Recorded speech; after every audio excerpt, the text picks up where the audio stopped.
Donc c'est une grande conférence qui existe depuis 30 ans à Austin au Texas, qui était un genre de Woodstock, festival du cinéma, puis c'est devenu interactive.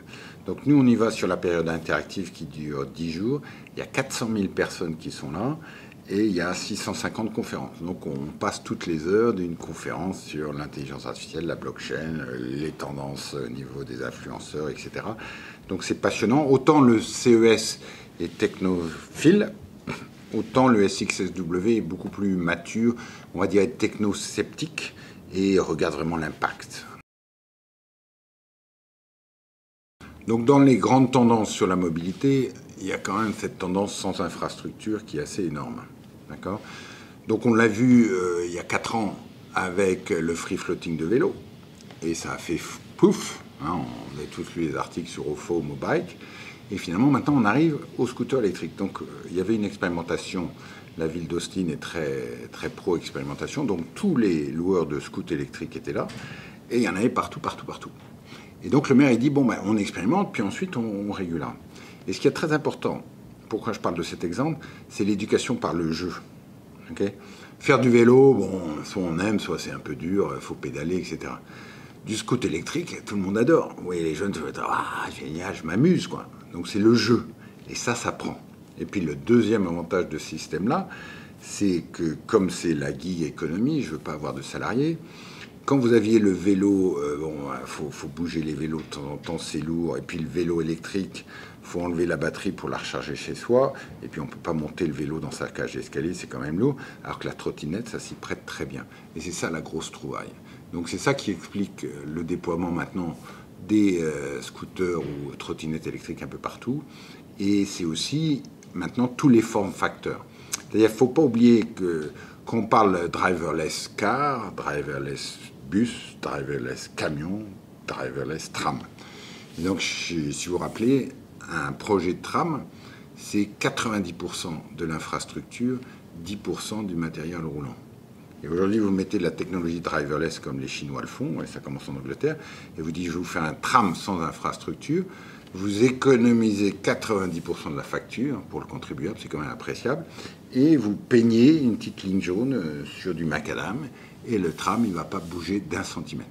Et je vous rappelle que l'invention du tram à Paris, c'était fin 19e, il y avait les chevaux avec des espèces de gros carrosses, et ça bougeait, il y avait des tas d'accidents. Et un jour, il y a quelqu'un qui a dit, écoutez, on va supprimer ces carrosses, on va les mettre sur des rails, on a gardé les chevaux, au moins ça ne bougeait plus.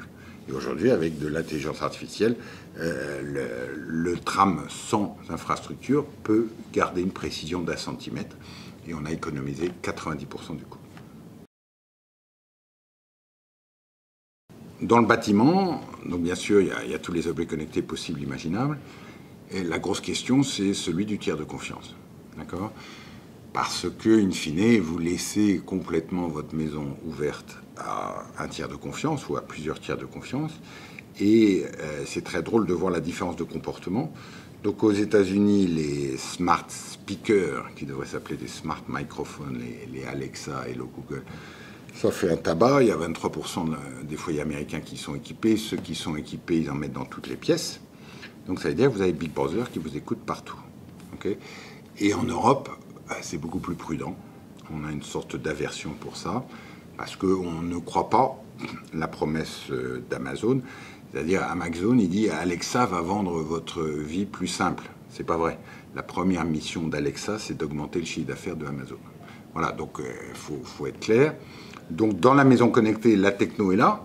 Maintenant, c'est le tiers de confiance. C'est autour de la blockchain, les échanges entre citoyens. Moi, ce qui m'a marqué, c'est la maturité de la blockchain. Et on a démystifié la chose. Parce qu'avant, on était dans un débat, attends, ça, c'est pas une blockchain, parce qu'il n'y a pas un decentralized ledger, il n'y a pas ci, il n'y a pas ça. Maintenant, IBM, finalement, a misé énormément sur la blockchain, et c'est tout type de blockchain.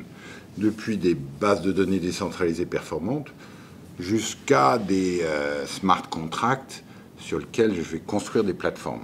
Voilà.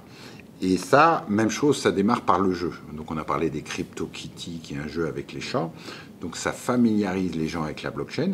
Et demain, dans le domaine de l'énergie, Madame Michu, qui aura joué avec ses CryptoKitties et qui aura dépensé 2 €, quand vous lui direz, bah, tu vois, sur ta blockchain pour l'énergie, tu peux faire ça, tu peux revendre ça, bon, elle sera un peu familiarisée. Voilà, donc tout ça, c'est très fort en termes de pédagogie et en termes d'usage. Rappelez-vous, toute technologie se développe par le jeu. Il n'y a pas d'exception. Une dernière tendance, c'est la démystification de l'intelligence artificielle.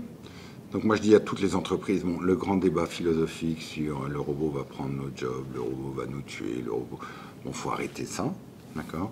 C'est du traitement statistique des données. Toutes les boîtes ont des tonnes de données et n'exploitent à peine 10% de ces données. Et demain, ils vont avoir 10 fois, 100 fois plus de données avec l'avènement notamment de la 5G. Et comment ils vont exploiter tout ça? Avec l'intelligence artificielle. Donc vous devez y aller, vous devez commencer à jouer, ou bien vous arrêtez de stocker les données. Quoi. Si vous dites, de toute manière, j'en ferai rien, mais arrêtez de les stocker. Mais commencez à en faire quelque chose. Donc moi, je pousse tout le monde à dire, non, on démystifie tout le bazar.